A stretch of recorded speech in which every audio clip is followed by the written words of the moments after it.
I want to cue up a video that I've been given. And as before it starts, I'm going to describe, this was taken October 30th of 2024. This video is of an MQ-9 drone tracking an orb, or this object, off the coast of Yemen. You'll see that another MQ-9 launched a Hellfire missile. That you cannot see that drone. And so I'm not going to explain it to you. You'll see exactly what it does.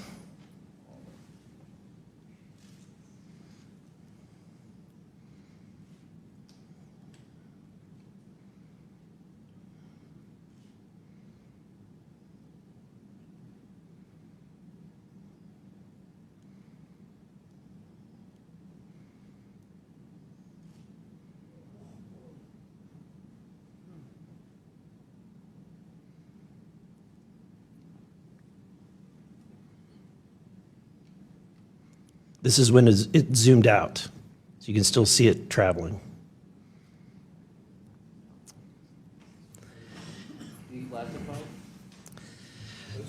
So, Mr. Knapp, do you have you heard about events like this occurring? And what information might you have? I have heard about events like this. I have heard about this event. Jeremy Corbell and I talked about it in one of our episodes a while back. We did not have the video, though. There are servers where there's a whole bank of these kind of videos that Congress has not been allowed to see, that the public hasn't been allowed to see. Occasionally, some of that stuff gets out in the wild, and it comes our way. It should be going to you. The public should be seeing this stuff. And why you're not allowed to, I don't know. But that's a Hellfire missile smacking into that UFO and just bounced right off. And it kept going. It kept going, and it looks like the debris was taken with it. Yeah, what the hell is that? What flies like that? Again, I'm not going to speculate what it is, but the question is, why are we being blocked from this information consistently? I want to ask this just question. How in the world, this is the document, I want to enter this in for the record if it hasn't already been entered, Madam Chair.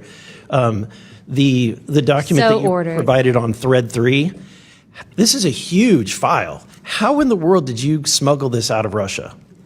Carefully. In your socks? I don't think I want to be really specific about it because I might have to go back there and get some more sometime. Although, no, that'd be crazy to do that. Well, I took the top pages off that were stamped with a security signature, and I carried them out on my person, but the rest of them I just threw in my suitcase and threw some caviar in there as a distraction as well, and hoped for the best. Otherwise, I'd be a citizen of Siberia right now. And you had you reported James Lukatsky came to you with government possession of NHI craft and how they ultimately gained entry. Can you testify to the veracity of that claim?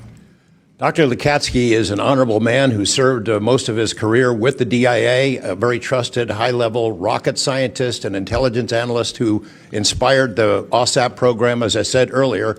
And in full disclosure, I've co-written 2 books with him. He dropped this on myself and our other co-author out of the blue. And it took 14 months for us to get DOPSR approval for him to release 2 sentences on that. He said this craft, we had managed to get inside of it. It had no wings, no rotor, no tail. It had no fuel tanks. They didn't know how it flew or how it was operated. It clearly looked like it was aerodynamic, but he would not go further. He's a by-the-book guy, and until he gets clearance to say more about that, I don't think we're going to hear much more. But it's not ours. It wasn't ours. We didn't make it. We didn't know who made it and how it was built and how it operated. We've got at least one. And I don't know, I think that's enough confirmation that we do have recovered discs and materials. Lastly, Mr. Borland, in the classified realm, have you been exposed to undeniable confirmation of NHI technology? And then my second question is BAE Systems involved in any way with reverse engineering exploitation of non-human intelligence craft? Yeah, we're gonna have to have a conversation this Skip for that. Whether I'm legally even allowed to answer that, and whether you're even allowed to hear it, sir. Okay. again, you can sense our frustration. And so I just want to thank you for coming forward. We will continue to fight because, look, this is about making sure that this government belongs to the people and restoring the republic the way it was intended to be. Madam Chair, I also have further witnesses of courageous individuals. It was given to me by Dr. Stephen Greer, including Michael Herrera and his testimony. We have Roderick Castle and his testimony, Randy Anderson, his testimony, Stephen Digna, and others, 3 others, all saying similar things to what the witnesses today have said, and I would like to enter that into the record as well. No objection.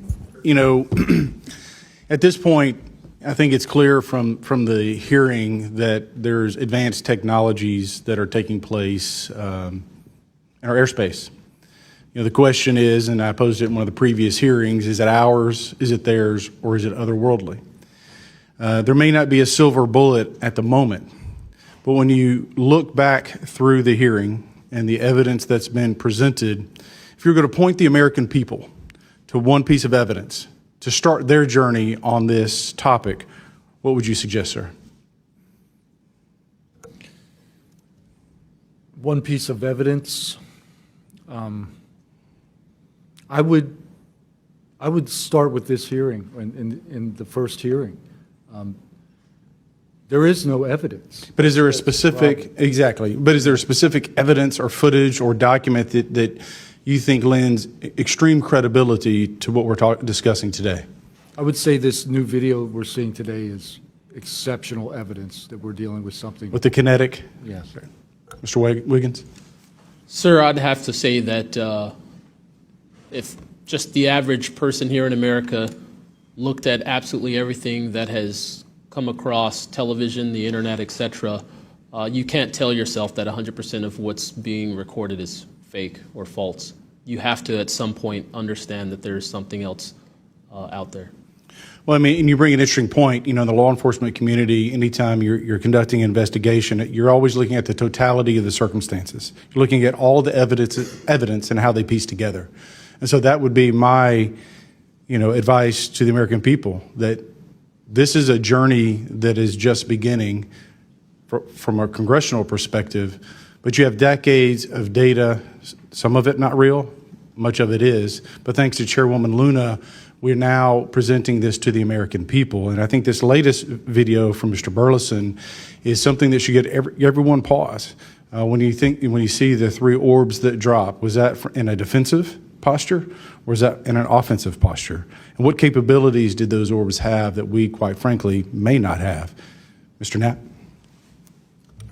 As I mentioned at the beginning of my remarks, what hooked me on the story was the paper trail, these documents that shouldn't exist. We've been told for decades, over and over, there's nothing to it. It's not a threat. You can go about your business. And then when FOIA becomes the law of the land, thousands of pages to the contrary leak out. There's a memo by General Nathan Twining in 1947 when the country was being overflown by dozens of UFOs, hundreds of UFOs, in which he said, look, this is not visionary or fictitious. It's real. These things are craft. They're not ours. They outperform anything we've got. I mean, if you follow the paper trail of documents that they wrote before the military got wise and realized that FOIA really exists and changed their tune and not put things in writing, it spells it out pretty clearly. I'll go refer back to Russia. One incident I did not mention to Representative Burlison is Colonel Sokolov in that Ministry of Defense program said there were 40 incidents where Russian warplanes were sent to intercept UFOs.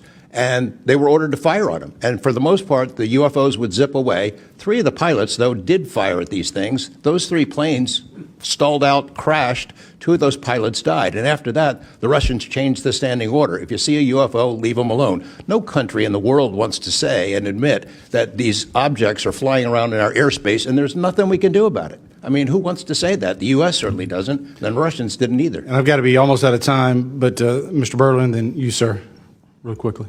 Yeah, to be honest with you, I think Bob Lazar, and not for the reasons that most would talk about, mainly because Bob Lazar was immediately discredited. They said he never worked where he worked. They said he never did what he did. But yet Bob Lazar showed up with a bunch of friends and a video camera and was filming these test flights in the middle of the desert. So clearly he knew.